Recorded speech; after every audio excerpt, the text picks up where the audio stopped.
예. 어, 오늘은 제가 성탄 예배입니다. 동방 박사를 이끄신 하나님이라는 주제로 말씀을 나눌 텐데, 이게 지난번 성경적 세계관 수련회 때 이 얘기를 좀 했었고요. 5번의 강의가 있었고, 제일 끝에 이거 살짝 설명했는데, 사람들이 딴 건 별로 기억 안 하고, 왜 이렇게 딥 임팩이 있었나 봅니다. 그래서, 여러분의 얼굴 어떻게 보죠? 이렇게 하면 되나? 예.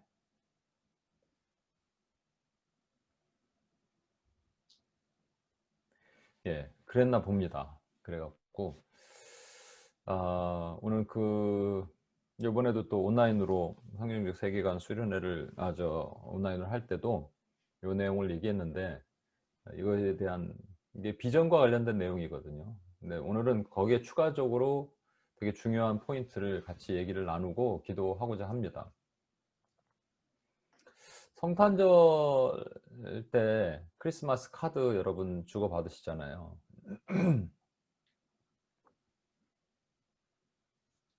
말씀이 먼저 나오나? 아니, 말씀을 먼저 읽겠습니다.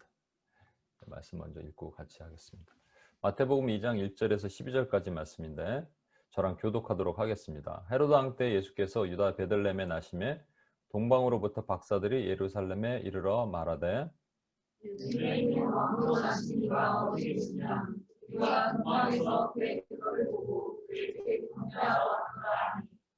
헤로드 왕과 온 유대 사람이 듣고 소동한지라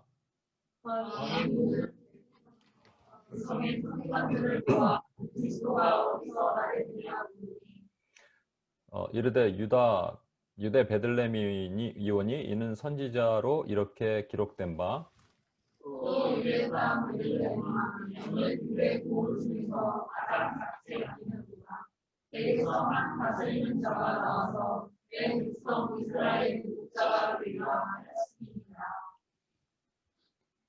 이에 헤롯이 가만히 박사들을 불러 별이 나타난 때를 자세히 묻고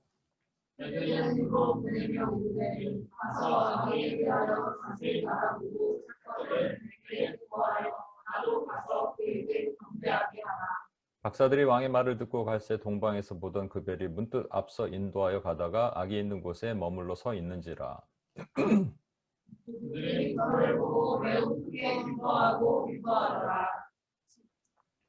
집에 들어가 아기와 그의 어머니 마리아와 함께 있는 것을 보고 엎드려 아기께 경배하고 보배압을 열어 황금과 유향과 모략을 예물로 드리니라.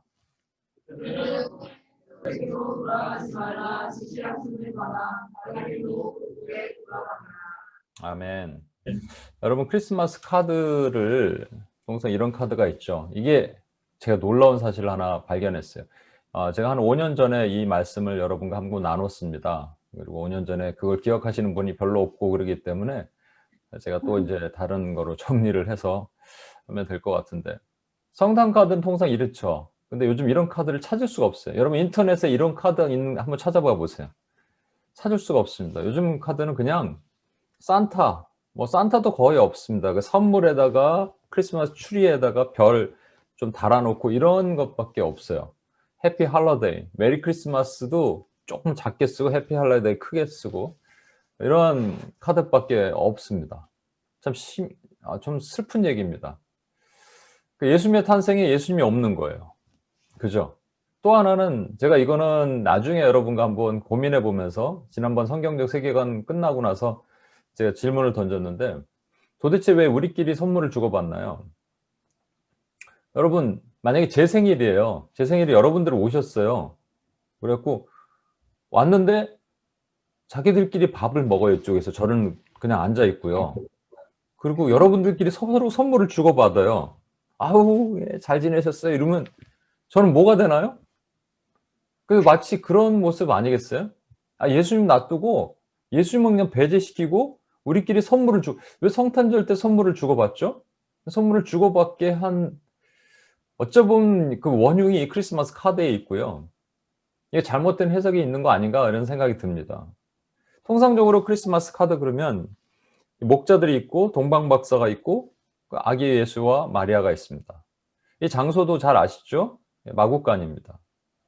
마구간, 그러니까 여기 이제 집처럼 이렇게 보이는데 사실은 이게 네이티비티 스토리라는 영화 보시면 이게 잘 나와 있는데 이게 좀 더 고증적인 게 맞는 거예요. 뭐냐면 동굴 같은 어떤 허름한 터예요.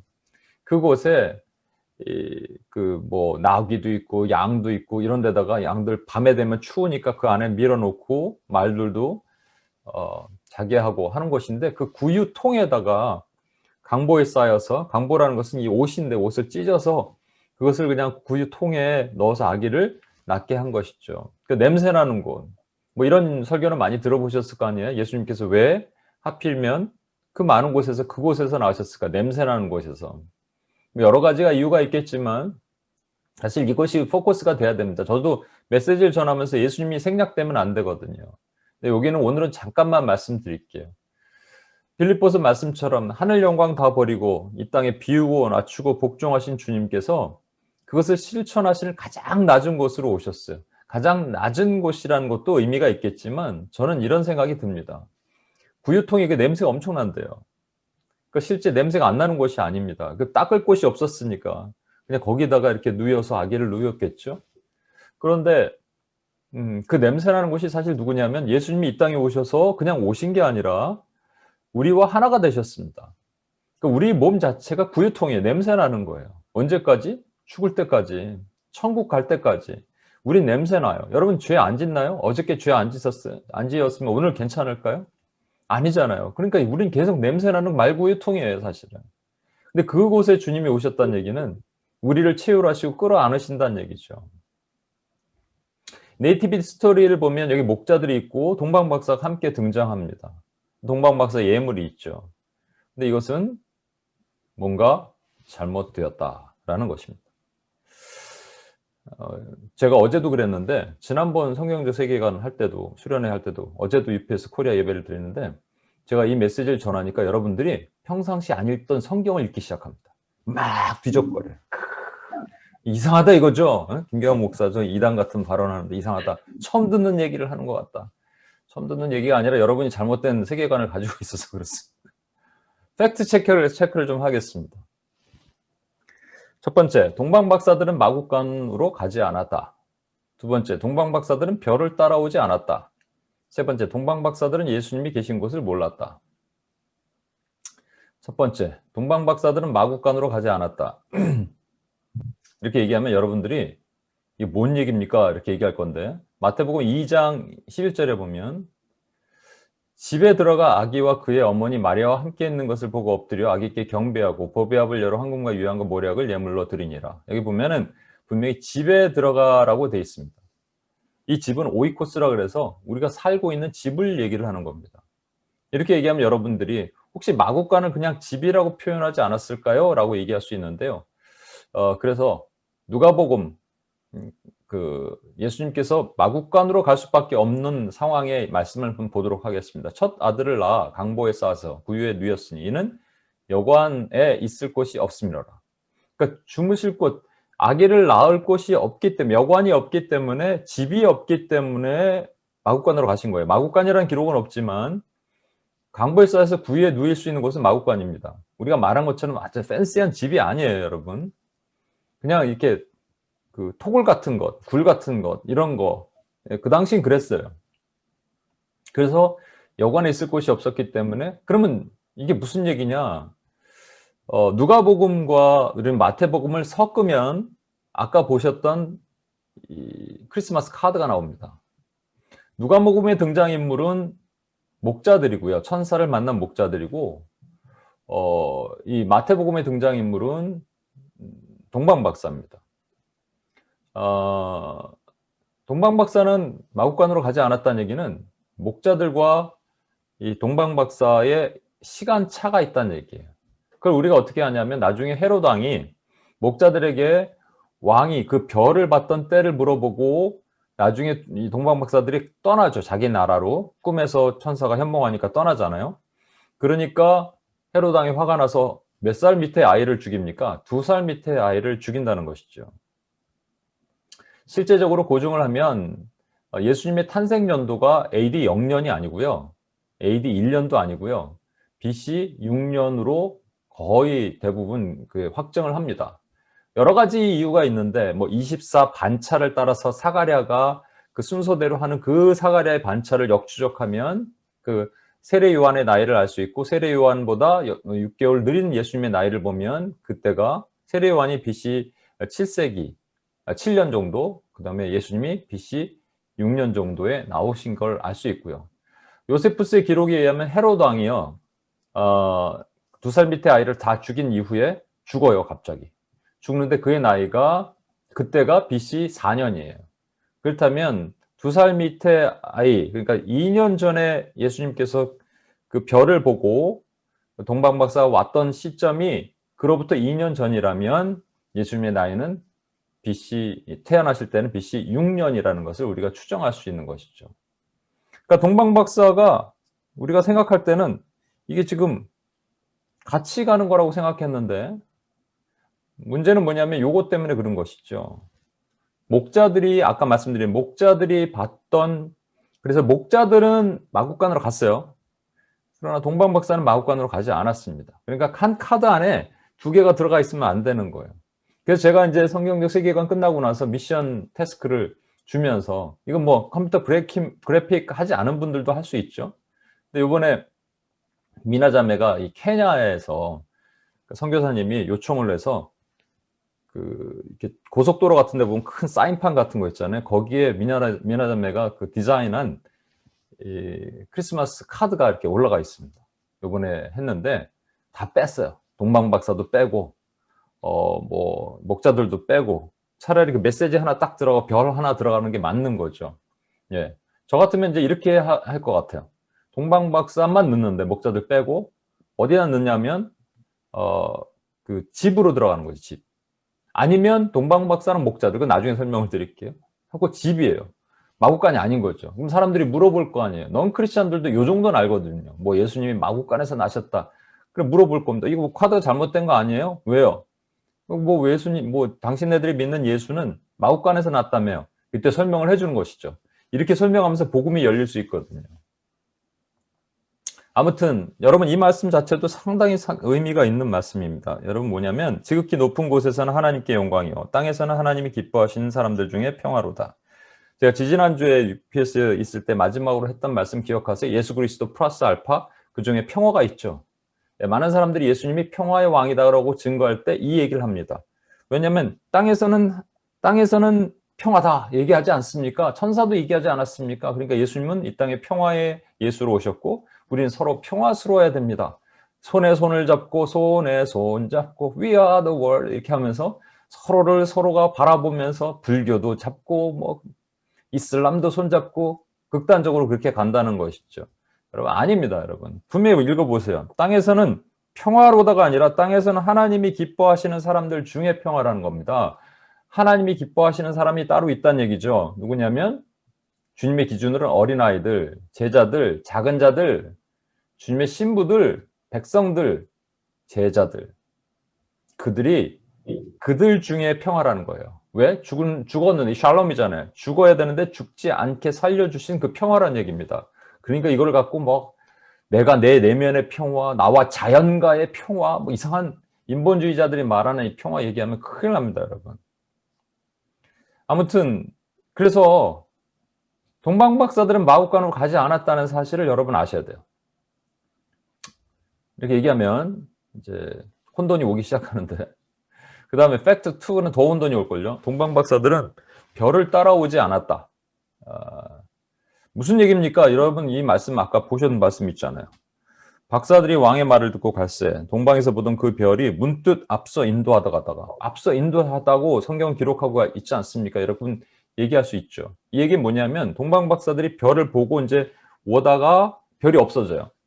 별이 없어지는데 예루살렘 성으로 들어갔는데 거기서 다시 나오는데 별이 앞서 인도하여 간 거예요. 문득. 그러니까 다시 나타났다는 얘기죠. 앞서 인도하여 가니까 인도하여 갔다는 얘기 아닙니까? 라고 하는데, 제가 이것도 여러분에게 많이 묻습니다. 그럼 어떻게 인도하냐고요? 별이 어떻게 인도하여 가겠냐는 거죠. 별은요, 저 지금 여러분 밖에 나가서 하늘 하나 큰 가장 반짝거리는 별 하나 보시고요. 별이 너무 작으면 달 보세요. 달이 여러분이 인도하여 갈 수 있겠어요? 어떻게 갈 거예요? 다리 쭉 가면 여러분 그걸 이제 쫓아가는 거예요. 또 여기다 이렇게 인도뿐만 아니라 빛까지 쫙 비춰주죠. 여기 보면요, 저 사람이 손짓을 하면서 적입니다 이렇게 하잖아요. 여러분 지금 박사들이 헤롯 왕 만나러 갔다가 예루살렘으로 갔다가 거기서 왕이 없는 것을 알고 그 다음에 이제 베들레헴으로 가잖아요. 헤롯 왕이 물어보죠. 당신들이 먼저 가십시오. 나 같으면은 스파이를 같이 쫓아보낼 텐데 바보야, 그죠? 그러니까 그렇게 하게 하신 거예요.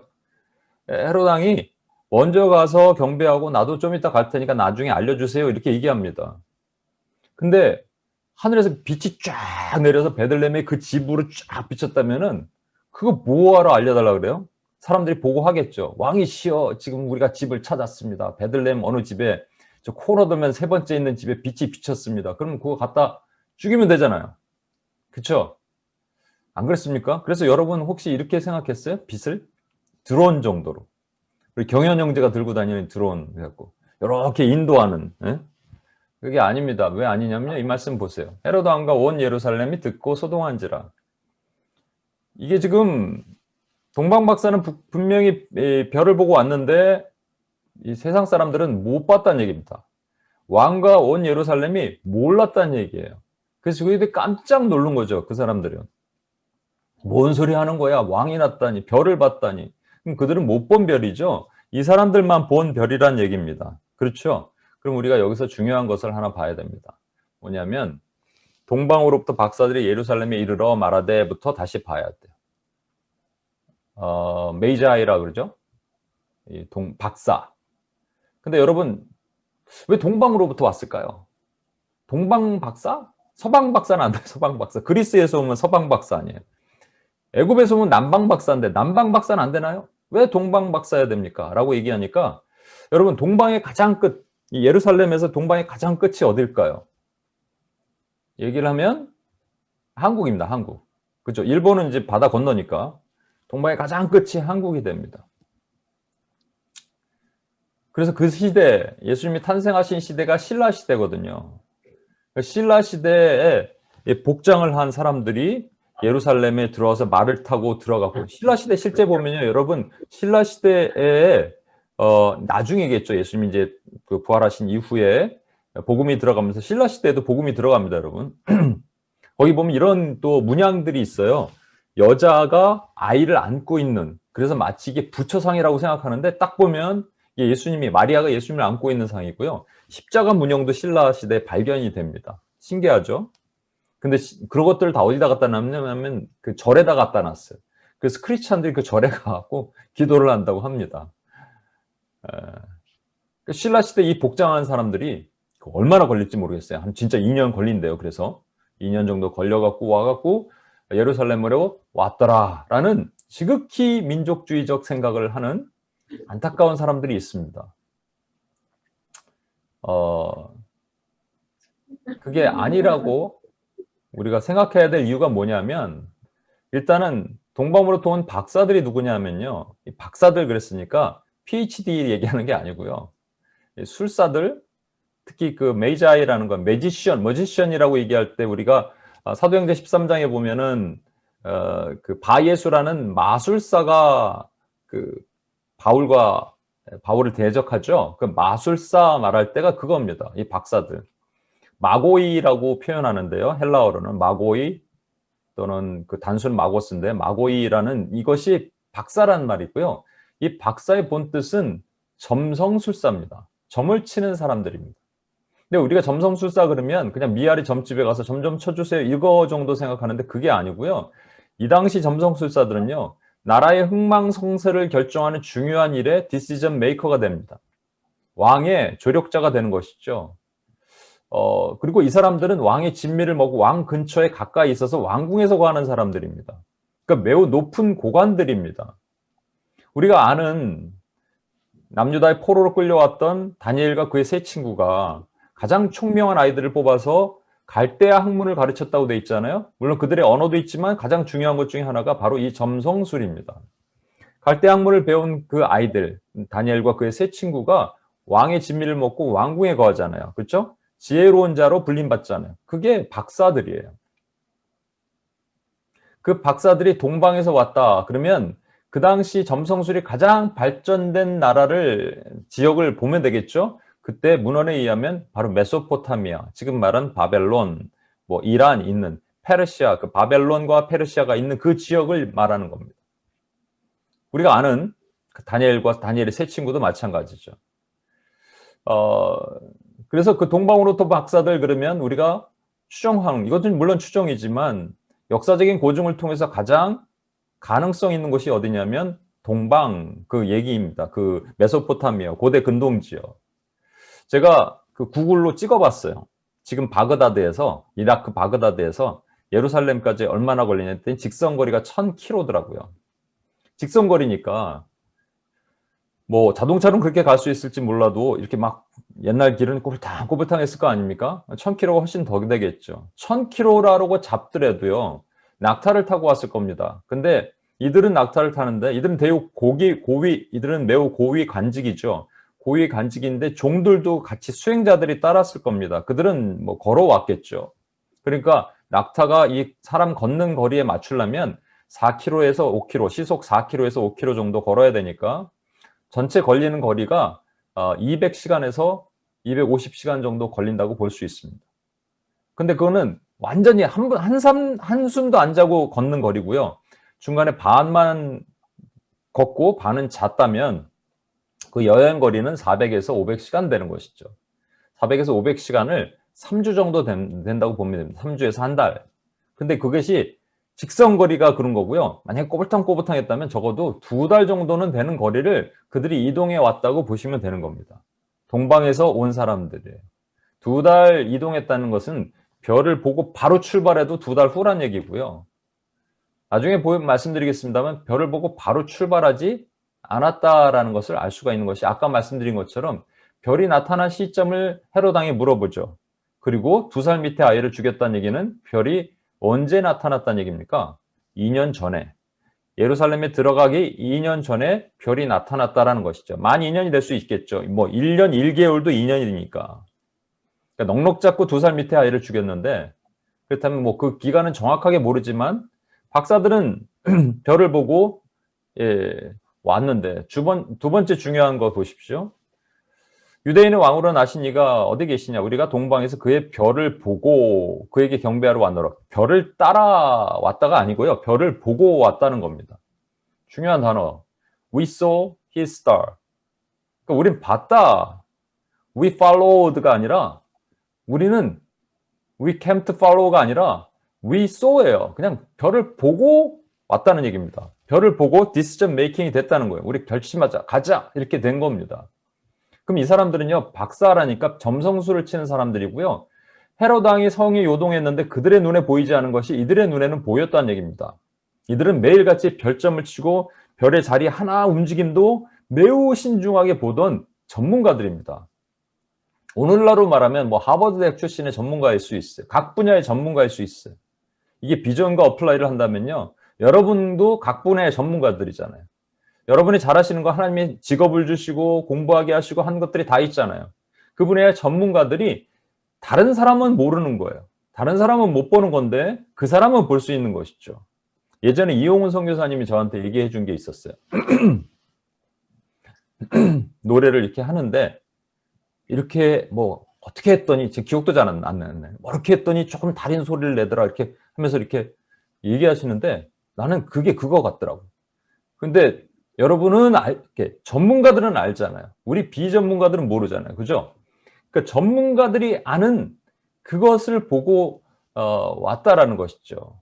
그러니까 하나님께서 동방 박사를 세우신 이유는 이 분야의 전문가들이기 때문에요. 그리고 동방에서 오게 하신 이유가 무엇일까? 우리가 유추할 수 있는 것 중에 하나는 이들이 왕의 별, his star를 보고 왔다는 겁니다. 물론 이제 후대에 가면요, 왕의 별에 대한 얘기가 좀 나옵니다. 태양계가 이렇게 있죠. 여기서 우리가 아는 것 중에 왕을 상징하는 별이 하나 있어요. 그게 뭐냐면 주피터예요. 주피터를 그리거로는 제우스라고 얘기합니다. 그리고 세이턴이 있잖아요. 세턴. 이게 세턴은 뭐라고 얘기하냐면 뭐죠? 크로노스라고 얘기해요. 크로노스, 시간 말하는 크로노스 말고요. 근데 세턴과 이 주피터의 이 관계가 뭐냐면 세턴이 아버지예요. 그리고 주피터가 아들입니다. 제우스예요, 제우스.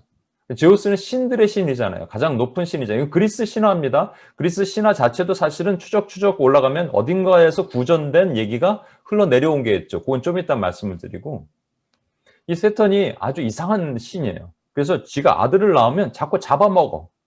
근데 주피터, 이 제우스가 그걸 알고 자기는 도망갔다가 나중에 반기를 들고 세턴을 물리치고 자기가 왕이 됐다. 이런 내용입니다.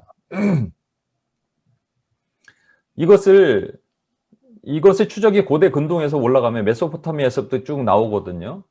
사실 지금 이런 내용들을 만약에 추적한다면 어떤 일이 벌어지는 것을 알 수 있냐면요.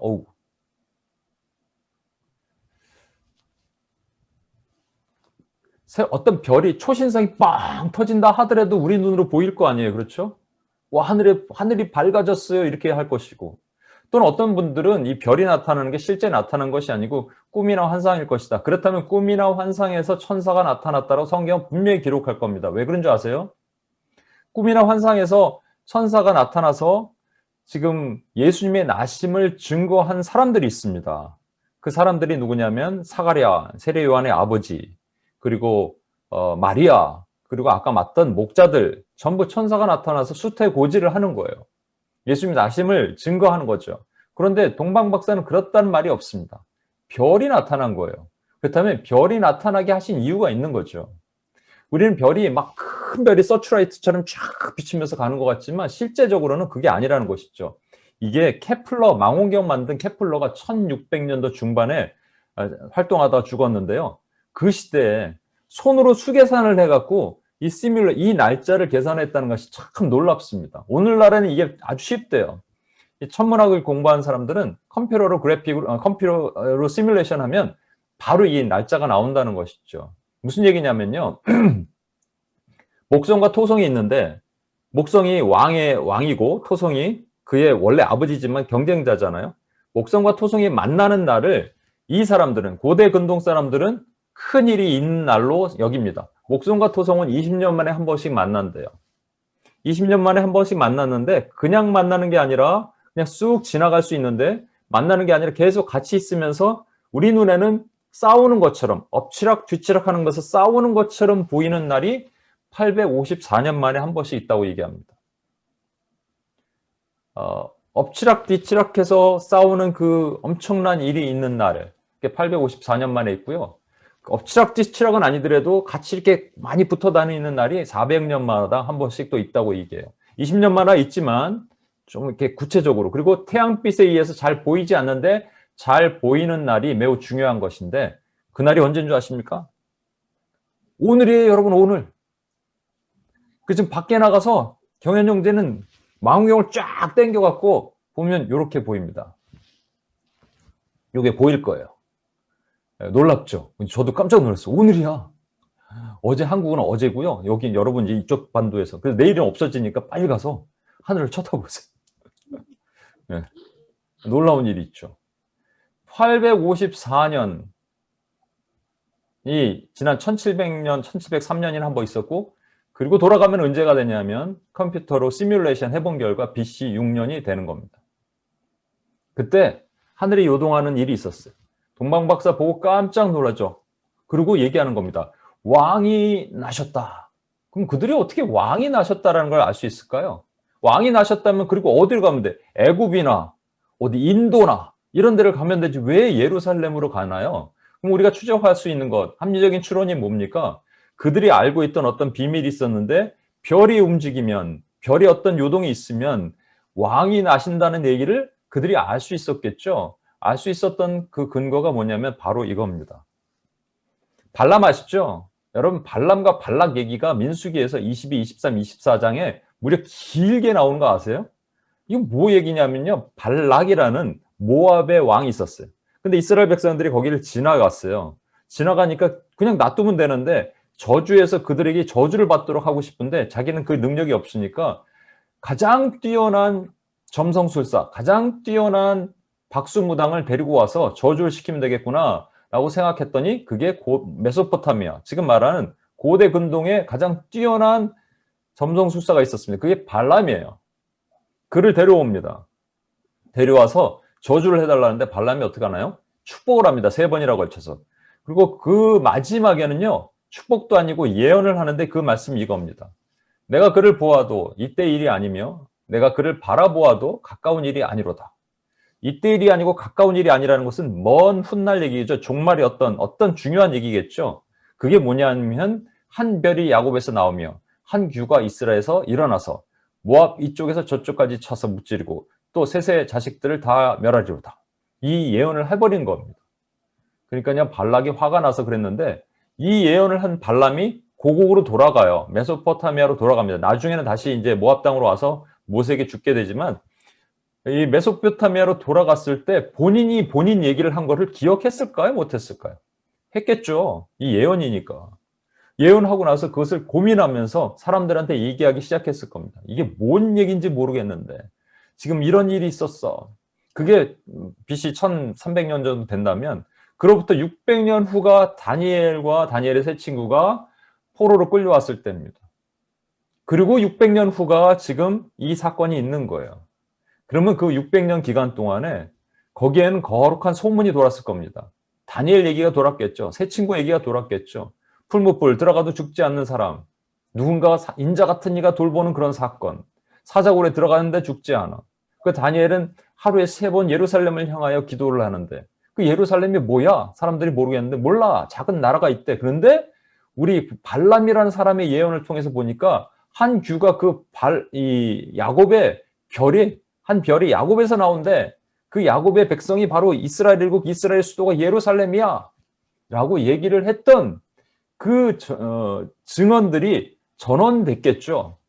동시에 또 하나 합리적인 추론 중에 하나는 이 마고이라는 건요. 아버지가 마고이면 아들도 마고입니다. 그럴 확률이 되게 높아요. 제사장도 아버지가 제사장이면 아들도 제사장이잖아요. 그러니까 여러분 사드락과 메삭과 아벳느고와 다니엘이 포로 귀환 때 안 돌아간 이유가 뭐냐면 더 잘 먹고 잘 살라고 안 돌아간 게 아니고 아이고 귀찮게 그 포로를 뭐하러 가 난 높은 고위 관직인데가 아니고요. 하나님이 남겨두신 거예요. 어떤 목적에 의해서. 그 목적 중에 하나가 가능성이 있는 것은 뭐냐면 그들의 후손들이 여전히 이 일들을 생각하게 할 수 있는 직업이나 그것을 증언할 수 있는 사람들이라는 얘기죠. 그렇다면 이제 모아보면 뭐죠? 메소포타미아에 살던 이 박사들은 유대인들에 의한 얘기를 알 수 있는 사람들이고요.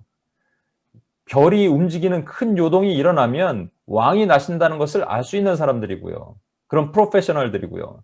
또 그 별이 일어났을 때, 별이 요동을 칠 때 그 왕은 다른 지역이 아닌 이스라엘, 야곱의 예루살렘에서 일어난다는 사실을 알고 있는 사람들이라는 얘기입니다. 그래서 별 보고 쫓아온 거예요. 별 보고 바로 왔어야죠, 근데. 아까 말한 것처럼 바로 못 왔죠? 바로 와도 2달 걸립니다. 바로 온 게 아니고요. 시차적으로 보면 적어도 7, 8개월 이상은 지나갔다는 얘기입니다. 준비했다는 얘기예요.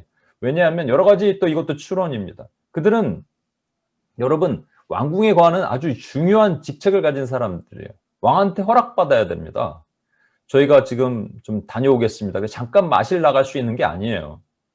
여러분 느헤미야가 왕한테 자기 고국 가서 성벽 쌓겠다고 얘기할 때 두렵고 떨리는 마음으로 왕한테 허락받습니다. 마찬가지로 이거 잘못 얘기하다가 목 잘릴 수도 있는 얘기거든요. 그리고 후임자도 준비해야 되는 겁니다. 긴 여행을 준비하려면 여러 가지가 필요하겠죠. 그래서 준비하는 기간을 그들이 하나님께서 긴 시간을 허락해 주신 겁니다. 이거를 비전과도 연관하면서 제가 말씀을 드린 거예요. 여러분 하나님께서 빛을 번쩍하시는 빛에 비전을 주세요. 전부 빛을 먼저 보잖아요. 여러분 제가 말씀드렸죠. 비전은 보는 거고 콜링은 듣는 건데 똑같이 소명이라고 비전이라고. 그러면 뭐가 먼저냐? 빛이 먼저입니다. 이사야에게 두 눈으로 천사들이 얼굴을 가리고 두 눈으로 발을 가리고 두 날개로 날면서 창화에 외치죠. 거룩하다 거룩하다 거룩하다 라는 비전을 본 이후에 그가 하나님의 소명을 듣습니다. 이 백성을 위해 누가 갈꼬 하나님의 음성을 듣는 거예요.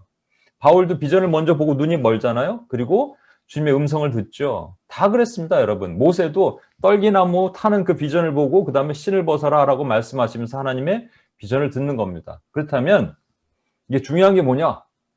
번쩍하는 그 비전, 살짝 보인 그 별 봤는데 그리고 그걸 움직이려면 결단과 헌신과 기도가 필요한 겁니다. 여러분, 이퀄할 수 있는 시간이 필요해요. 훈련의 시간이 필요합니다. 바로 나가다 다 죽어요. 비전 받았다고 다 나가는 게 아닙니다. 그런데 어떤 사람은 비전을 보고 잊지 않고 준비하고 나가는데 어떤 사람들은 까먹어. 아니, 움직이지도 않아. 그냥 거기 살아. 그래서 제가 말씀드리는 겁니다. 비전의 사람들은 살고 비전의 사람 아닌 사람 망하는 겁니다. 묵시가 없는 사람은 방자에 행하나니, 묵시, 비전이 없는 사람들은 방자가 뭐냐면 죽는다는 거예요. 망한다는 얘기예요. 그러니까 저는 여러분들이 이 비전을 고민하면서 생각해야 된다. 계속적으로 말씀을 드립니다. 비전을 갖고 움직이는 것은 take risk 하는 겁니다. 제가 그 신학교 다닐 때 저에게 참 영적 멘토와 같은 닥터 엘렌버거라고 인도네시아 선교사님이 계신데, 저 두 번째 수업인가 그때 저의 손을 잡아주고 기도를 해주셨어요. 이 아들이 take risk 하게 해주십시오. 제가 그때 직장 다니고 있었거든요. 너무 듣기 싫은 얘기였는데 네, 하나님께 감사했어요. 아, 그렇구나. 막 제가 눈물 펑펑, 돌아오는 차 안에서도 제가 얼마나 눈물을 흘렸는지 모릅니다. 여러분, 비전은 그런 거예요. 내 것 내려두고 움직여야 됩니다. 근데 쭉 오다 보면 좋은 일이 일어나겠죠. 뭐 기가 막힌 일이 일어날 겁니다. 라고 생각하시면 천부당 만부당한 얘기입니다. 이 비전의 별은요, 하나님께서 이미 예견하시고 우리에게 주신 징조와 같은 겁니다. 여러분, 창세기 1장 14절 보십시오. 하나님이 이르시되 하늘의 궁창에 광명체들이 있어 낮과 밤을 나누게 하시고 그것들로 징조와 계절과 날과 해를 이루게 하라. 계절과 날과 해는 알겠습니다. 그렇죠. 별들이 있는 이유. 여러분, 제가 여러 번 말씀드렸지만 저는 어렸을 때 별 보고 많이 울었다니까요. 우주의 끝은 어디고 왜 별을 창조하셨나 뭐 이런 거. 여러분 안 생각하세요? 왜 별을 창조하세요? 뭐 이런 거. 근데 별이 징조의 한 부분을 담당한다는 거예요. 그 중에 한 부분이 예수님의 나심을 담당했다는 거 참 놀랍지 않습니까? 여러분, 왜 태양계가 있어요? 왜? 아니, 태양과 지구만 있으면 되죠. 달은 있어야 되죠. 인력을 컨트롤하니까. 태양은 에너지를 주니까. 근데 목성과 토성 뭐하러 있어요? 그 큰 것들이? 왜? 이유가 없잖아요. 이유 없는 창조가 있을 수 있어요? 없다니까요. 그러니까 하나님께서 징조를 주셨다는 얘기는 분명한 이유가 있는 것이죠. 마찬가지로 우리에게 사인을 주십니다. 이 징조가 또 사인이잖아요. 영어로는요. 비전은 사인이에요. 사인을 주시면 사인을 추적하고 내 삶에 내가 과거에 어떤 사람이었고 어떻게 하나님 만났을까 이렇게 고민하는 사람들과 그냥 그런가 보다 하는 사람들과는 하늘과 땅입니다. 세 번째 보겠습니다. 동방 박사들은 예수님이 계신 곳을 몰랐습니다. 이게 이제 우리를 어렵게 만듭니다. 이제 비전과 적용한다면. 동방 박사들은 예수님이 계신 곳을 몰랐어요. 그래서 어디로 갔냐면 당연히 예루살렘 성으로 가죠.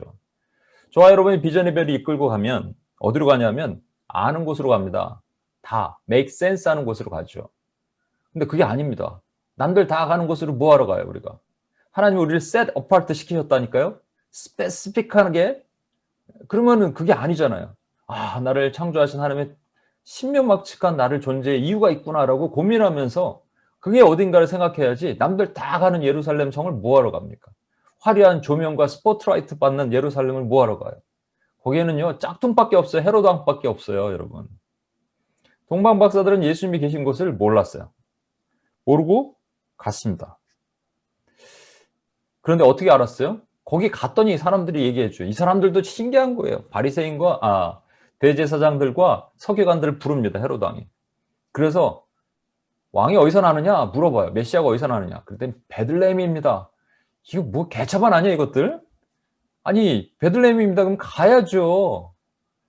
또 유대 땅 베들레헴아 너는 유대 고을 중 가장 작지 아니하도다. 내게서 한 다스린 자가 나와서 내 백성 이스라엘 목자가 되리라. 그러면 저 같으면요, 궁금해서라도 쫓아갔을 거예요. 제가 서기관이라면. 한 놈도 안 왔어. 이게 문제죠. 그러니까 그 안에 이 예루살렘이라는 죄악된 세상 안에 있는 사람들은 비전 못 봅니다. 동방박사처럼 하나님의 택 리스크하고 움직여서 준비하고 이킵해서 움직였는데 오는 사람들은 보는데, 문제는 뭐냐면 예루살렘까지 오는 동안에 별이 없어져요. 실제적으로요, 여러분 아까 보셨듯이 목성과 토성이 있는데 태양이 있으면요 별이 안 보인대요. 별이 없어져. 비전 따라왔는데 비전이 없어져. 어떻게 됩니까, 여러분?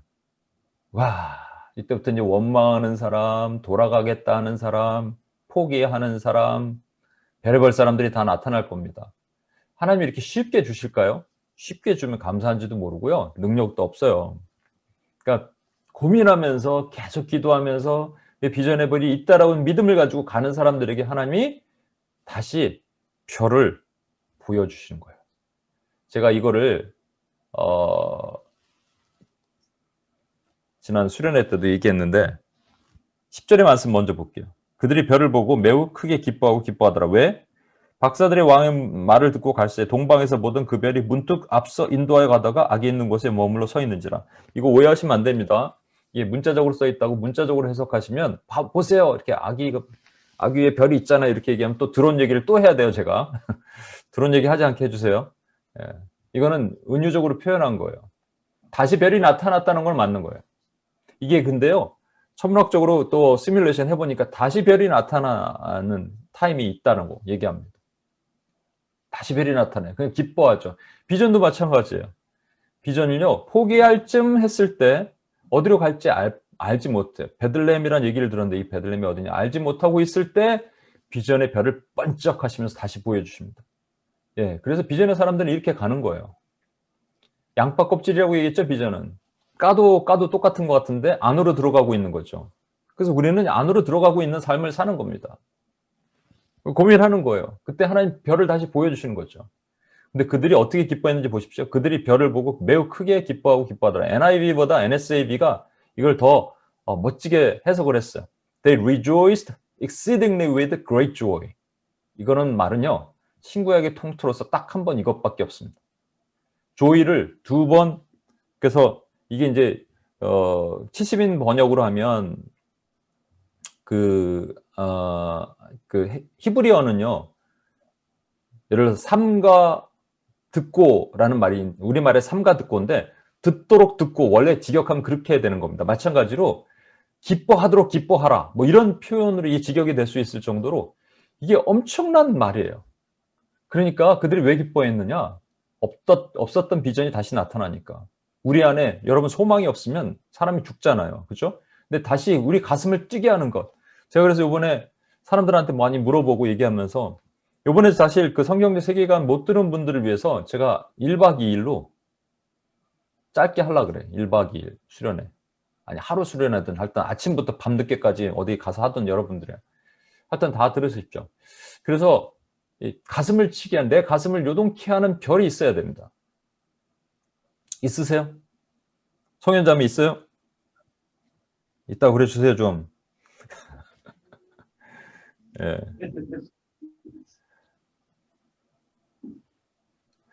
자, 이제 질문이 하나 있습니다. 동방 박사들이 베들레헴으로 갔습니다. 별을 보고. 베들레헴이 그렇게 큰 도시는 아니에요. 작은 도시죠.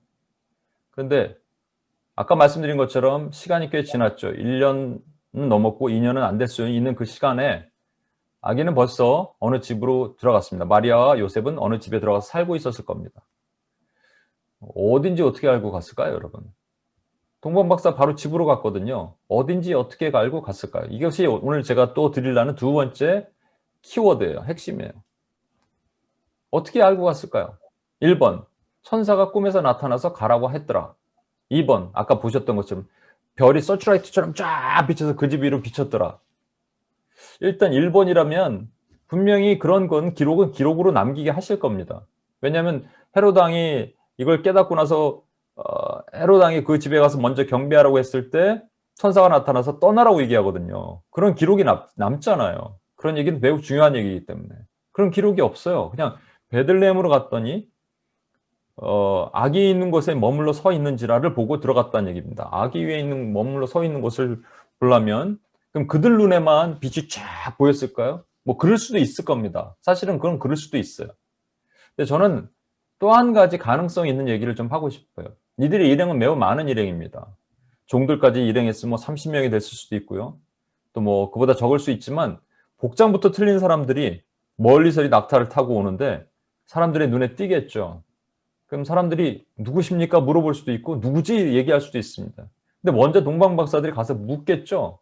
혹시 여기에 왕이 있어? 그러면 일반적인 사람들 깜짝 놀라죠. 왕은 예루살렘에 있습니다. 라고 얘기하는데 왕이 있는 것을 아는 사람들이 있어요. 왕이 있는 것을 아는 사람들이 누구죠? 여러분 소리가 잘 안 들리지만 들린다고 생각하고 누구냐면 목자들입니다.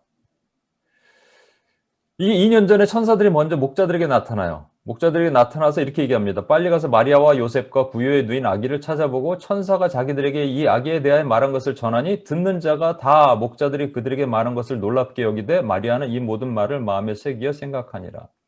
목자들이 몇 명인지 알지 못하지만 한 예를 들어서 5, 6명, 7, 8명 됐다고 칩시다. 근데 그들이 천사를 먼저 듣고요. 천사 얘기를 듣고 마리아를 찾아가는 거예요. 찾았다고 돼 있습니다. 그렇죠? 찾아서 보고. 그러니까 이쪽 저쪽 찾다가 봤는데 찾으면서 물어보는 겁니다. 혹시 여기 아기 있어? 구유에 누인 아기 있어? 아기가 왜 구유에 누인 있습니까? 그러면 얘기를 하는 겁니다. 아니 좀 전에 천사가 우리에게 얘기했습니다. 천사가 얘기했는데 왕이 나셨다는 겁니다. 듣는 자는 마리아와 요셉만 얘기하는 게 아니에요. 듣는 자는 그렇게 들은 사람들이 다 놀랍게 여기는 거예요. 무슨 소리야? 깜짝깜짝 놀라는 거죠. 그런데 마리아는 이 모든 말을 마음에 새기어 생각한 거예요. 천사가 이미 얘기했기 때문에. 그럼 이 사람들은 뭐가 되는 거예요? 증인이죠. 그죠? 증언할 수 있는 사람 증인입니다. 어느 날 사람들이 웅성웅성거려요. 무슨 일입니까? 몰라요. 동방에서 박사들이 왔대요. 한 일행들이 왔는데 왕을 찾는답니다. 그 중에 한 목자가 있었어요. 이름은 임성현. 그 목자가 막 뛰어가는 거예요. 저 알아요. 저 예수 왕이 어디 계신지 알아요. 따라오세요. 데려가는 거예요. 그래서 왕 앞에 데려가는 겁니다. 여러분, 이거를 우리 삶에도 적용해야겠죠? 이 말씀 한번 볼게요. 미가서 4장 10절. 딸 시온이여 해산하는 여인처럼 힘들여 나을지어다. 이제 내가 성읍에서 나아가서 들에 거주하며. 시온이라는 은유적인 표현을 쓴 여인이 성읍에서 나가서 들에 거주하며 또 바벨론에까지 이르러 거기에 구원을 얻으리니 여호와께서 거기서 너를 내 원수들의 손에서 속량하여 내시리라. 들에 거주하는 시온, 여인을 얘기하는 것은 다 교회죠. 들에 거주하는 교회가 있다는 얘기입니다. 그 교회가 증인의 삶을 사는 교회를 얘기하는 겁니다. 계시록 11장에 보면 두 증인이 나오죠. 둘이 되게 중요하다고 얘기했잖아요. 예수님 둘을 좋아하신다고요. 여러분, 예수님이 부활하신 다음에 제자들이 뭐 했습니까? 주는 사셨네 찬양했나요? 아니요. 문 걸어 잠그고 두려워 떨어서 숨었어요. 그 예수님 옆에 있었던 못자국에 손을 넣어보고 그랬는데도 불구하고 두려워 떨어서 숨었단 말이에요. 문 걸어 잠그고 유대인들이 잡혀 죽을까 봐. 그때 예수님께서 그들에게 가셔서 너희 왜 두려워하느냐 이러시면 되는데 그렇게 안 하셨어요. 그리고 어떻게 하셨냐면요. 누군가를 만나셨습니다. 그게 엠마오로 가는 두 제자예요. 엠마오로 내려가는 이름 없는 제자입니다. 여러분 중요한 건 이름 없는 두 제자예요. 그냥 보잘것없는 제자들이에요. 그들이 쭉 걸어 내려가다가 옆에 갑자기 어떤 청년이 붙습니다. 무슨 일이 있어? 뭐 이런저런 얘기하다가 그러면 성경을 풀어주기 시작해요. 그때까지도 깨닫지 못해요. 이게 시간이 거의 4, 5시간 걸어갔을 수도 있습니다. 쭉 내려가면서 엠마오로 도착해서 그냥 가지 말고 우리 집에서 식사 좀 하고 가시오. 그럴까요? 들어갔다가 예수님이 떡을 떼시면서 자기 몸을 찢는 그 퍼포먼스를 하시는 순간, 기도하시는 순간 그들의 눈이 밝아졌는데 예수님이 안 계세요. 그때 엠마오로 가는 두 제자가 어떻게 했어요? 뭐 했죠? 제자들에게 갑니다. 전 분명히 뛰어갔을 거라고 생각해요. 우리가 주님을 봤습니다. 우리가 주님을 봤습니다. 주님을 만났다는 게 뭔지 아십니까? 주님을 만난 게 예배입니다. 예배를 증언하는데 어디다 증언하냐면요. 지금 동방박사들에게 증언하는 거예요. 그럼 동방박사는 누가 될까요? 여기서 3명이라는 게 되게 중요하거든요. 사드락과 메삭과 아벳노도 3명이죠. 아벳누고도 3명이죠. 이 셋, 예수님께 경배하는 이 셋, 이것 자체도 교회입니다. 근데 이 교회가 교회로서의 본질적인, 이게 예배잖아요. 예수님께 경배하는 게 예배잖아요. 예배를 드려야 되는데 엉뚱한 짓을 하고 있으면 들에 나가 거주하는 보잘것없는 이 목자는 양을 치는 사람들입니다, 사실은. 그 목자들이 동방 박사를 인도해야 돼요, 여러분. 교회가 교회를 인도한다 말의 표현이 좀 그런가요? 전 그래서 목자들처럼 들에 나가 있고 보잘것없고 아무도 눈여겨보주지 않는 사람을 제가 알아요. 예. 이 김진선, 민영순, 전윤기, 윤희경 뭐 내세울 거 없어 별로. 그런데 하나님에게는 동방 박사를 인도하는 사람들, 여기 여러분 모두 지금 온라인 화면을 듣고 계신 분, 저 시라큐스와 애틀란타와 미조리와 전부 마찬가지입니다. 여러분은 하나님의 목자들이에요. 증인들이에요, 증인들. 미리 들었단 말이에요. 그러면 동방 박사를 깨워서 예수님 집으로 모시고 가는 역할을 해야 된다는 얘기 아니겠습니까? 동방 박사는 왜 필요합니까, 여러분? 어떤 분들은 이렇게 얘기합니다. 동방 박사가 가지고 있는 이 선물이 필요했기 때문에. 그래서 동방에서 왔어요. 그 선물이 왜 필요하냐면 나중에 이제 애굽으로 가셔야 되는데 그때 필요한 재정적인 도움이다. 뭐 맞기도 하는데 이렇게만 보면 좀 슬픈 해석이죠. 동방 박사가 가져온 예물이 황금과 유향과 몰약이죠. 이것을 두 가지 해석으로 가능합니다. 무슨 얘기냐면 예수님의 직임을 미리 설명하는 것이죠. 예수님은 왕으로서, 제사장으로서, 선지자로 이 땅에 다시 오신 기름 부음 받은 자니까 금이 왕을 상징하고, 그다음에 제사장이 향을 드리잖아요. 그게 유향. 그리고 몰약은 제가 선지자랑 왜 매치되는지 정확하게 모르겠는데 그렇게 해석을 합니다. 몰약은 시체에다 바르서 썩지 않게 하는 거잖아요. 몰약. 그런가 하면 예수님의 성품과도 매치시켜서 해석을 합니다. 예수님이 이런 분이시라는 것이죠. 그래서 예수님은 금이잖아요. 금은 가장 고결하고 순결한 거잖아요. 순결한, 또 변하지 않는 신실하신 주님. 그리고 향은 그리스도께서 이 땅에 향으로 사셨잖아요. 그리스도의 향을 뿜고 사셨잖아요. 그런 향, 또는 어떤 분들은 또 늘 기도하셨다는 것, 그 의미의 기도. 그리고 또 하나는 이게 썩지 않는 진리, 이런 얘기로 설명을 할 수가 있습니다. 근데 왜 우리끼리 선물을 주고받아요? 왜 성탄절 때 우리끼리 선물 주고받냐고요? 예수님께 드려야죠. 그럼 여러분도 예수님께 황금이나 유향이나 몰약을 드려야 된다니까요. 우리끼리 선물 주고받는 아무 의미가 없어요.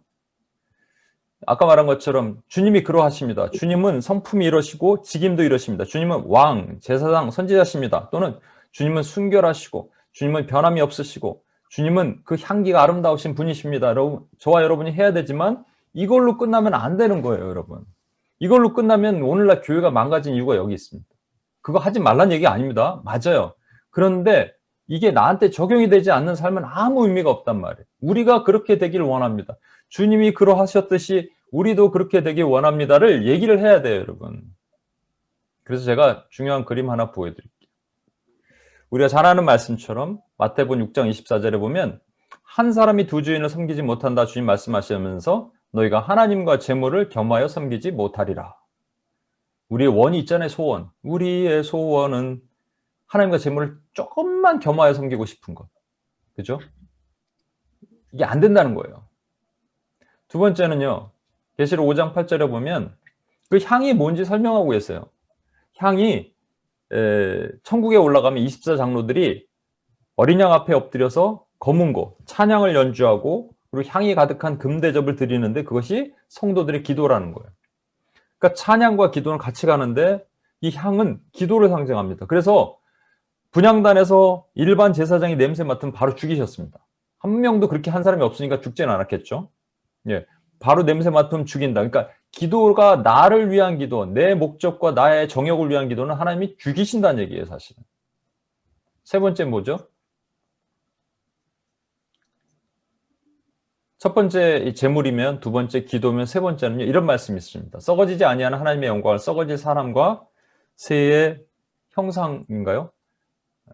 가려서 잘 안 보이네. 새와 짐승과 기어다니는 동물의 모양의 우상으로 바꾸었도다. 썩어지지 않을 것을 썩어질 것으로 바꿨습니다. 그런데 썩어지지 않는 진짜가 있는데 여호와의 말씀이에요. 순결하다. 제가 요 말씀을 왜 드리냐? 여러분 매치가 되겠죠? 예, 아까 거 처음 거는 황금, 그다음에 유향, 몰약을 매치하죠. 황금, 그러니까 황금 우리에게 주신 재정이 사실 재정일 수도 있습니다. 그래서 재물과 하나님을 겸하여 섬기지 못하는 모든 것, 사람이 황금 보기를 돌보듯 하라 이런 뭐 속담도 있잖아요. 유향은 기도고 몰약은 썩어지지 않은 진리의 말씀이라면 이거를요. 그래서 우리는 이렇게 살아야 돼요. 주님께. 재정을 그리스도께. 이 재정이라는 것을 여러분 돈으로만 생각하면 안 돼요. 만문 자체는요. 하나님 빼고 나머지 전부예요. 하나님 빼고 나머지 전부를 그리스도께 드리는 거예요. 그래서 딱 드리는 거예요. 그냥 내 자신 몸뚱아리 드릴 거 없으면 몸뚱아리를 드리세요. 어떻게 드리냐고요? 정 드릴 헌금 없으면 금식기도 하시면 되죠. 네. 할 수 있는 거 있잖아요. 그냥 드리는 거예요. 주님께.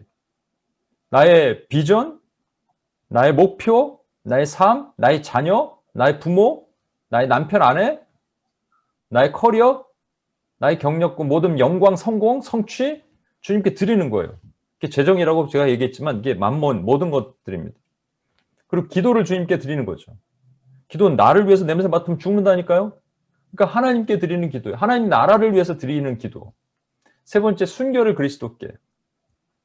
이 더러우면 죽는데요. 우상 세우면 안 되잖아요. 우리 지연 형제가 얘기해 줬는데 예수님 의자에 살짝 자기도 엉덩이 반쯤 걸쳐서 앉고 싶은 우상을 세우는 이 모든 것들, 그 우상에는 말한 것처럼 여러 가지가 다 들어갈 수 있습니다. 거기에 영적인 순결도 분명히 포함돼요. 영적인 우상. 그래서 하나님을 막 자꾸 이 능력 내림하고 싶고, 그리고 뭐 귀신과 잡신과 섞이고 싶고, 뭐 이런 거죠. 하나님 막 능력 받아서 기도 받으면 막 살아날 것 같고, 그렇게 하지 말라는 게 아니고요. 그렇게 하는 것만으로 우리 신앙을 유지하려고 했던 모든 것들. 이게 썩은 거죠. 썩은 거. 말씀을 읽지 않아요. 말씀이 진리인데 말씀을 읽지 않고 다른 것을 찾아요. 이게 썩은 겁니다, 여러분. 보시면 그래서 이게 망가지는데 재물을 섬기는 교회가 생겨나기 시작하고 기도하지 않는 교회가 나타나기 시작하고 우상을 세우는 교회가 생겨나기 시작하겠죠. 그래서 이런 교회를 뭐라고 그러죠? 재물을 섬기는 교회를 물질화된 교회, 기도하지 않는 교회를 인본화된 교회. 인본화된 교회는 기도를 안 합니다. 기도한다 그러면 또 우리가 또 쌍심지키고 막 그러죠. 세미나 이런 거 많이 해요. 예, 뭐 세미나가 나쁜 건 아닌데 왜? 기도 없이 하는 모든 행동이 교만이거든요. 인본화된 교회의 본질은 교만이에요. 교만. 세 번째는 우상을 세우는 교회. 교회의 종교화입니다. 신비주의나 또는 반대로 율법주의나. 그래서 저와 여러분이 어떻게 해야 되냐? 이렇게 있는 교회의 동방박사들을 데리고 예배 참 현장으로 예수님께로 데려가는 일을 해야 돼요. 그 영적인 깨어있는 분들은. 지금 비록 우리가 가진 건 아무것도 없고 변방에서 지금 목자, 양을 치고 있는 아주 초라한 사람들이지만 하나님이 이런 증인을 통해서 동방박사를 깨워서 하나님의 본질, 예배의 본질로 돌려보내는 일을 시키고 계시다는 겁니다. 그럼 여러분 매우 중요한 일을 하고 계신 거예요. 엄청난 일을 하고 계시고 또 해야 되는 일입니다. 여러분의 주변의 사람들이, 여러분의 주변의 교회가, 여러분의 주변의 장로님이, 목사님이, 권사님이 물질화, 인본화, 종교화되고 여러분의 어머니가, 여러분의 아버지가 그렇다면 여러분 목숨 걸고 기도하는 거예요. 최근에 제가 어떤 자매님들한테 얘기했는데 최근에 보니까 우리 어머니들이 딸 가진 어머니들이 내가 물질화가 많이 돼 있는 것 같아. 그래서 어머니들 모아서 훈련시켜야겠다 생각했어요. 훈련이라고 하면 또 부담 갈 테니까 나눔의 장 뭐 이런 식으로 물질화되어 있는 거 엄청나게 권사님이 뭐하고 뭐 30년 50년 교회 다니시면 뭐예요? 그렇죠? 본인 스스로 못 보는 거죠? 그럼 저는 뭐 해야 되는 거예요? 제가 목자가 되는 거예요. 여러분도 마찬가지 할 수 있단 말이에요. 여러분 주변에 많은 사람들 교회를 30년 40년 다니든 뭐 하겠어요? 아니면 초신자라 하더라도 초신자들은 더 뭐 이 세 가지가 다 있겠죠. 그러면 그들을 깨워서 예수님이 계신 진짜 참 집으로 인도해내는 그 일을 저와 여러분이 하는 겁니다. 두 가지가 같이 있어서 여러분 좀 헷갈릴 텐데 저와 여러분 동방박사예요. 하나님 비전 보고 가는 겁니다. 근데 비전이 빡 없어지면 우리가 막 패닉에 빠지죠. 그때 끝까지 믿고 가는 사람들은 다시 비전의 벨이 우리를 주님의 자리로 인도하실 것입니다. 동시에 그와 상관없이 우리는 또 목자의 비전이 있습니다. 목자는 뭐 하는 거냐면요. 지금 막 개차반처럼 어딘가 떠돌고 있을 동방 박사들을 끌어서 진짜 예수님의 자리로 데리고 오는 그 일을 같이 해야 되는 것이죠. 이 두 개가 같은 겁니다, 사실은. 우리가 그러니까 동방 박사이기도 하고 목자이기도 하는 거예요. 무슨 얘기인지 아시겠어요? 헷갈리지 마십시오. 두 개는 같은 교회입니다. 그래서 우리 같이 한번 기도했으면 좋겠어요.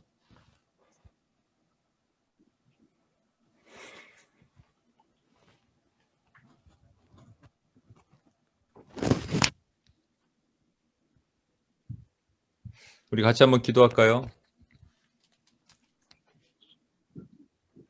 반주 좀 해주시죠. 저 반주 틀어주시고요.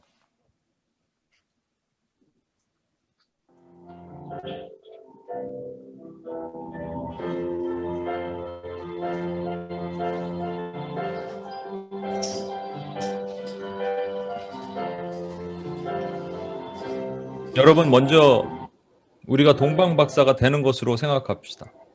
우리 비전을 먼저 생각합시다. 하나님 우리를 부르셨거든요. 비전의 별을 번쩍 보여주셨어요. 그게 다 각자의 프로페셔널이니까 그 비전의 별이 보이는 겁니다. 집에서 주방에서 요리를 많이 하는 어머니, 자녀를 키우는 어머니도 그게 프로페셔널인 거예요. 하나님 이걸 다 주신 거죠. 근데 누구는 그거를 그냥 묵혀놓고 누구는 움직이기로 택 리스크 하는 겁니다.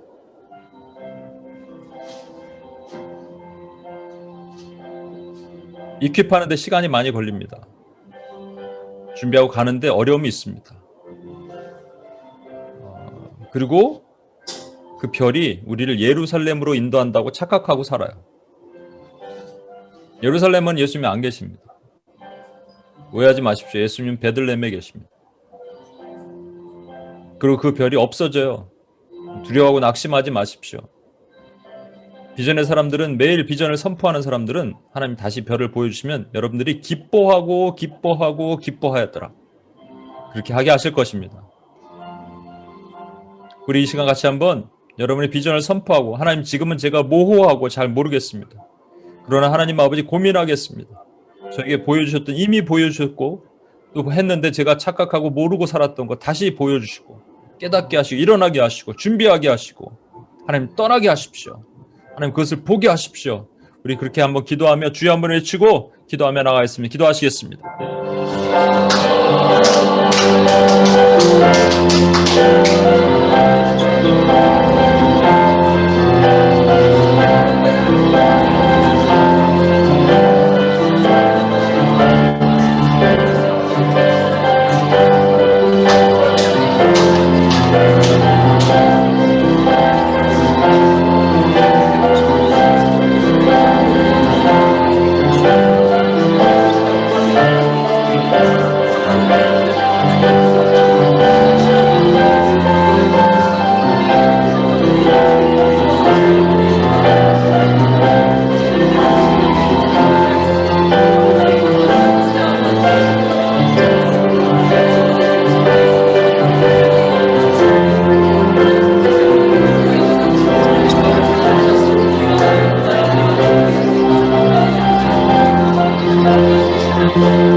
여러분 세상에 나가면 지금 크리스마스인데 뭐 원래 세상은 그랬다고 치더라도요.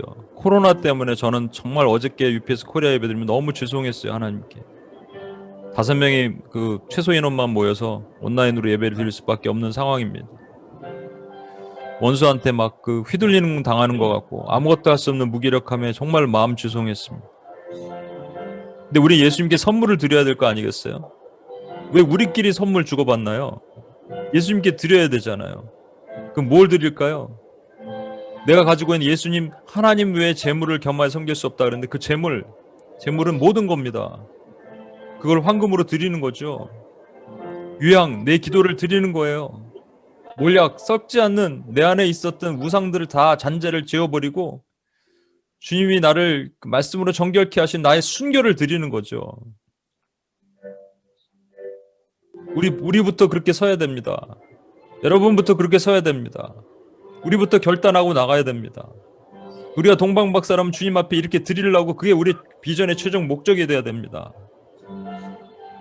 베들레헴 집으로 가야 될 거 아니에요. 떡의 집으로 가야 될 거 아니에요. 우리 같이 한번 이렇게 결단하시고 여러분 그동안 그냥 이거 붙들고 아둥바둥 있었다면 황금과 유향과 모략을 주님께 드리십시오. 여러분 가지고 있는 황금과 유향과 모략을 나의 모든 하나님이 왜 모든 있었던 모든 만물, 재정을 그리고 나의 기도, 나를 위해서 쌓는 기도 말고요. 하나님 나라 의를 위해서 드리는 기도 그리고 나의 순결, 정결 이걸 하나님께 드립시다. 나의 영이 하나님 앞에 맑아지기 원하는 그 정결함 우리 주여 한번 외치고 하나님 이렇게 드리길 원하오니 도와주시고 내 영이 하나님을 향하여 있기를 원합니다. 내가 하나님의 거룩한 동방박사가 되기를 원합니다. 선물을 드리는 자가 되기를 원합니다. 라고 외치며 주여 한번 외치고 기도하며 나가겠습니다. 기도하시겠습니다.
우리 찬양 같이 할까요? 우리 성현자매 화면 좀 넘겨주시고요. 찬양 우리 같이 한번 하겠습니다.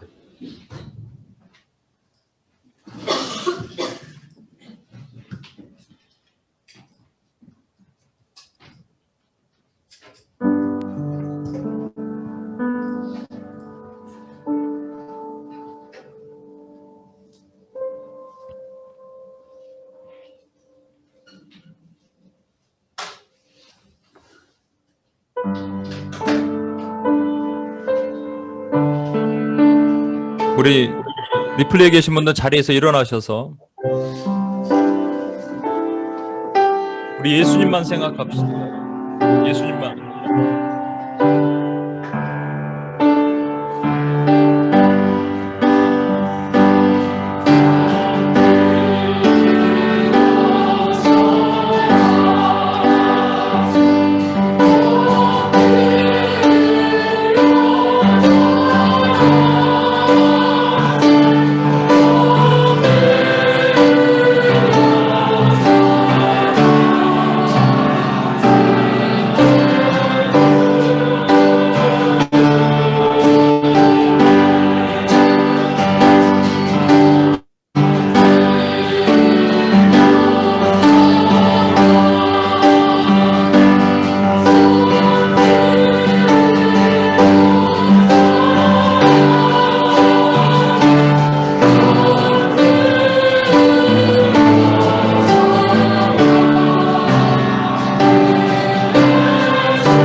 화면 공유를 닫으시고요. 우리 다 같이 한번 얼굴을 한번 보겠습니다.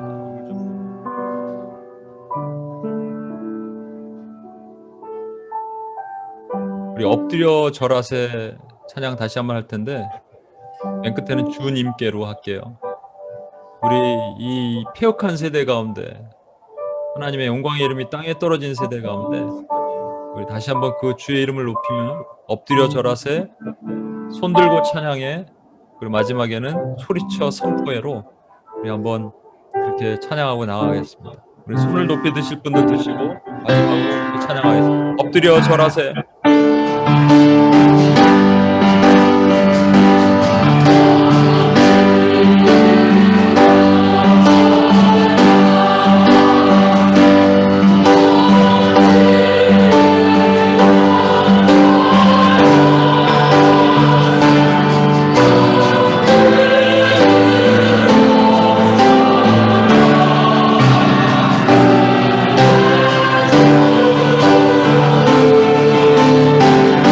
손 들고 찬양해.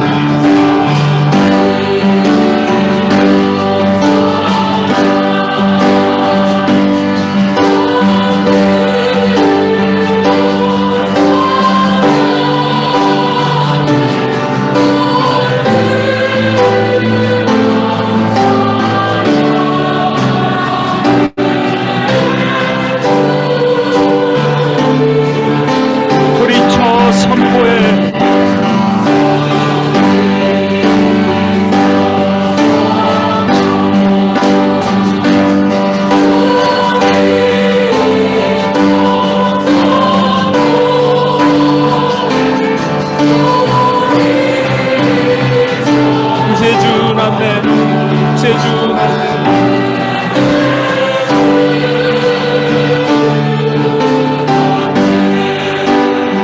우리 시간 마지막으로 기도할 텐데요. 마지막으로 예수님께 선물 하나 드리겠습니다.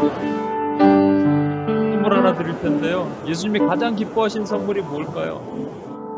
우리가 가졌던 황금과 유향과 몰약을 드리는 것도 맞지만 진짜 기뻐하신 선물은요, 교회가 돌아오게 하는 겁니다.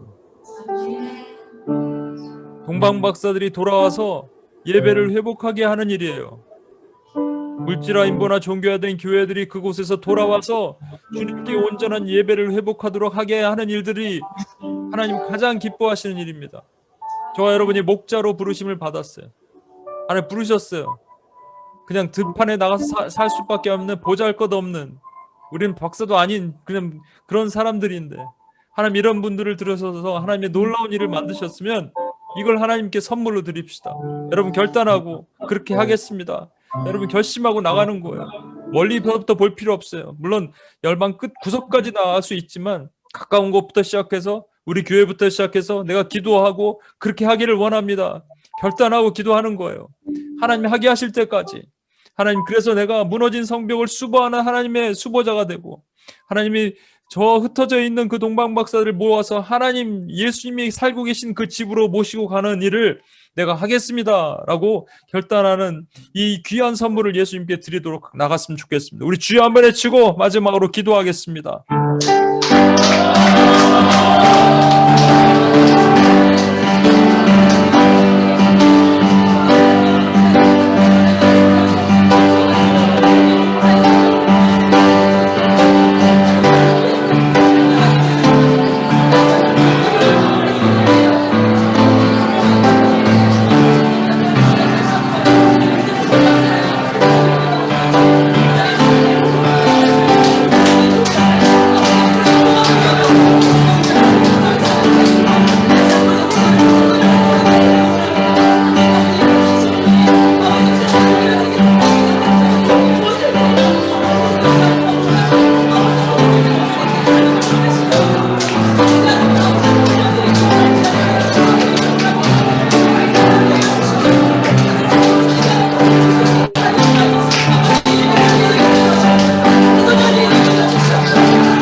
하나님 아버지, 우리를 하나님 비전을 주셔서 주님을 알현하게 하셨습니다. 우리가 가지고 있는 황금과 유황과 모략을 주님 발 앞에 내려놓기를 주님이 원하십니다. 내가 가진 최고의 것들, 내가 가진 기도, 내가 가진 불결한 것들 내려놓는 순결함을 주님께 드리기를 주님이 원하십니다. 동시에 하나님 아버지, 그렇게 해야 될 교회들이, 그렇게 되지 못한 교회들을 저희가 하나님 목자가 되어 그들을 인도하는 일까지 주님이 하기를 원하십니다. 결국 동방박사의 최고점은 목자였습니다. 주님 보게 하신 것, 깨닫게 하신 것 감사합니다. 주여 하나님 아버지, 우리로 하여금 그렇게 살아서 이 성탄절의 주인이 예수님이게 되고 예수님께 가장 귀한 선물을 드릴 수 있는 하나님의 신실한 종들로 우리를 세워 주시옵소서. 그렇게 행하실 주님을 찬양합니다. 예수님의 이름으로 기도합니다. 아멘.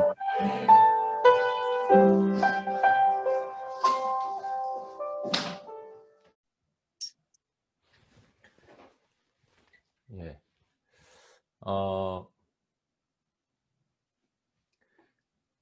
오늘은 제가 성탄 예배입니다. 동방박사를 이끄신 하나님이라는 주제로 말씀을 나눌 텐데, 지난번 성경적 세계관 수련회 때 이 얘기를 좀 했었고요. 5번의 강의가 있었고 제일 끝에 이거 살짝 설명했는데 사람들이